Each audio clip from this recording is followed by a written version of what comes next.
Everybody. So I had some extra thoughts on something that's been talked about for the last good 20 years now about Genesis 6 and about the Nephilim and what occurred in Genesis 6 and what's occurring now. So I don't know why it was one of those things that kind of like dawned on me, and I'm like, whoa, okay. So we've known, us researchers have known for years that the whole point of Genesis 6, the reason the angels came down, they rebelled against God. The Watchers specifically, the most recent, rebelled against God in order to take back the earth. They do believe the earth is theirs. I think it was, there's some ancient Jewish writings that point to the fact that they had the earth for a while, sort of as a playground. And so when God gave it to mankind, they were pretty ticked off, which is part of the reason why they rebelled.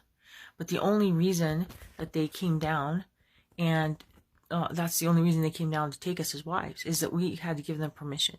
So they wanted to get the earth back.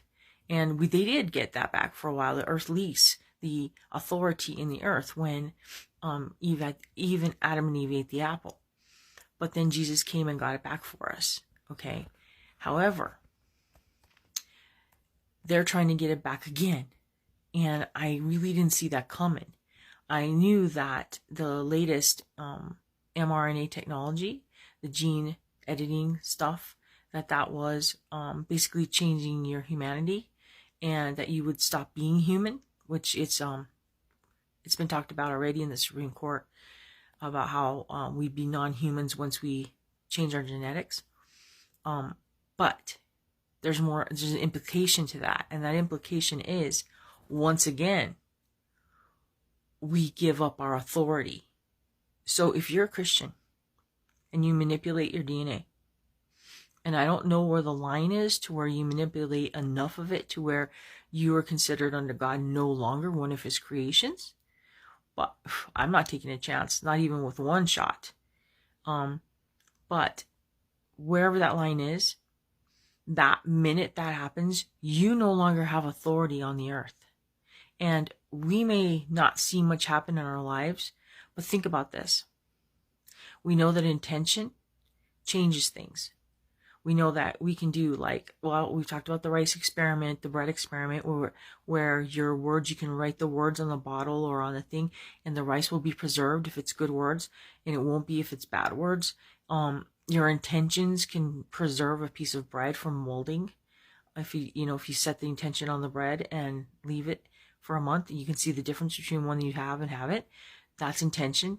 That's authority in the earth. That's authority as the authority of humanity on the earth. You won't have that anymore at all. If you run up against an evil spirit, you know how you're supposed to talk to them and tell them to go? And a lot of people understand that you're supposed to tell them to leave, and they will leave. For the most part, they will leave if you understand your authority and you stand in your authority. I've done that a few times in my life. But if I mess with my DNA, they don't have to listen at all. They don't have to listen at all.